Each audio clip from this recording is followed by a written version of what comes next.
Question number 4 is 15 cot A is equal to 8.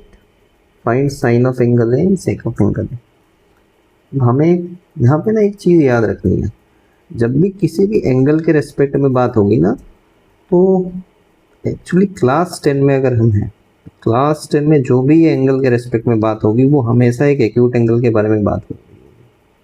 ठीक है, अगर आपने एक राइट एंगल ट्रायंगल बनाया है, कभी भी इस 90 के रेस्पेक्ट में बात नहीं होगी। हमें पता है एक राइट एंगल ट्रायंगल में ये भी एक्यूट होगा, ये भी एक्यूट होगा, तो या तो इसके रेस्पेक्ट में बात होगी या इसके रेस्पेक्ट में बात होगी। जब भी आप ट्रायंगल बनाओगे एक राइट एंगल ट्रायंगल, तो जिस एंगल के रेस्पेक्ट में बात हो रही होगी ना, उसको या तो इधर लिख सकते हो या तो इधर लिख सकते हो, क्योंकि यही दोनों एक्यूट एंगल हैं।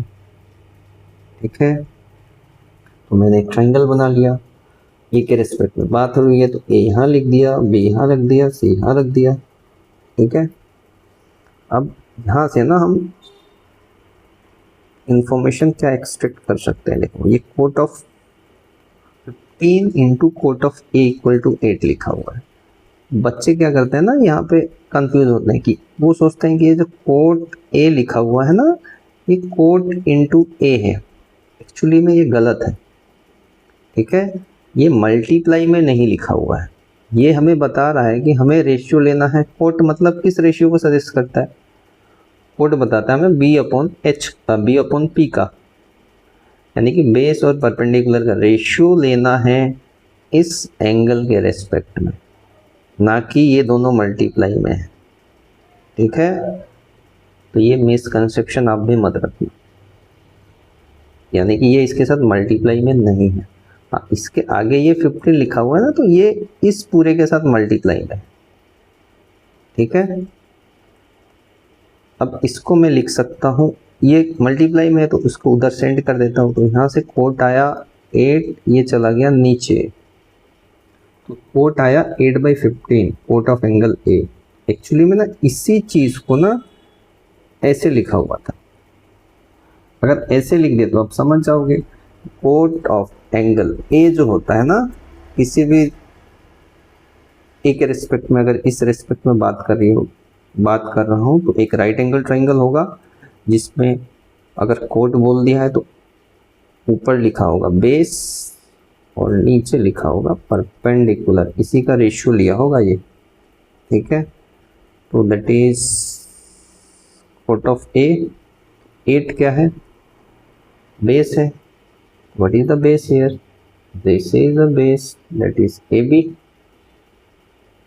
and 15 is what? Perpendicular, that is BC। तो ये इस रेशियो को रिप्रेजेंट कर रहा है। क्वेश्चन नंबर 3 में हमने बात किया था कि ये रेशियो है, एक्चुअल नंबर नहीं है। एक मल्टीप्लाई हमें मल्टीप्लाई करना होगा तभी जाके एक्चुअल नंबर मिलेगा। तो हम बोलेंगे let AB equal to 8x, BC equal to 15x। फिर से वही काम, by applying Pythagoras theorem, you will get AC square is equal to AB square plus BC square. AB is how much? 8x square plus BC is how much? 15x square. How much you will get? 64x square plus 225x square, that is 5.9 289x square. So AC square, AC square, AC square, therefore AC जो होगा ना, दोनों तरफ हम ले लेंगे square root, this will be 289 x square. 289 is the square of 17, तो ये आएगा 17 और ये x का x स्क्वायर का x, तो एक्चुअली दिस इज 17x। तो BC आया 15, ये था 8x, ये आया 17। देखो 8 15 17 जो पाइथागोरस ट्रिपलेट हुआ करता था, जिसके बारे में हमने बात की। अब हमें निकालना क्या है? Sin of A. Sin of A is what? Sin is P upon H. What is P? 15x. What is H? 17x. That is 15 by 17. Next is sec of A. Sec of A. Sec इसका opposite है. Sec is opposite of cos. What is cos? P upon B upon H. ये होगा H upon B.